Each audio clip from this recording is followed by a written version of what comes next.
માતા કી જય, વંદે માતરમ અને છેલ્લે સત્યમેવ જયતે. આ ઝેનઝી કરોડો ભારત દેશના યુવાનો, કરોડો ભારત દેશના વિદ્યાર્થીઓની જીત છે.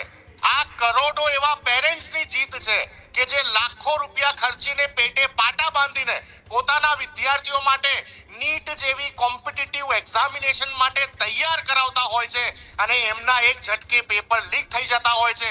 22 ઝેનઝી વિદ્યાર્થીઓએ જ્યારે આ દેશમાં આત્મહત્યા કરવી પડી, આ એમની આત્માને સાચી શ્રદ્ધાંજલિ છે અને આ સાબિત કરે છે કે આ બર્બર તાનાશાહ ભારતીય જનતા પાર્ટીની સરકારમાં 12 વર્ષમાં પહેલી વખત એવી ઘટના બની કે એમને દેશના યુવાનોની સામે ઝૂકવું પડ્યું, એમને દેશના વિરોધ પક્ષની સામે ઝૂકવું પડ્યું. આ રાહુલ ગાંધીજીની જીત છે, આ પ્રિયંકા ગાંધીજીની જીત છે, આ કરોડો યુવાનો એમના મા બાપની જીત છે અને આ જીતનું જશ્ન મનાવવું પડશે. ના માત્ર રાજીનામું, પરંતુ અમારી માંગ સ્પષ્ટ હતી કે ધર્મેન્દ્ર પ્રધાનને કોઈ બીજી મંત્રાલય કે બીજી મિનિસ્ટ્રીમાં નહીં લેવા જોઈએ.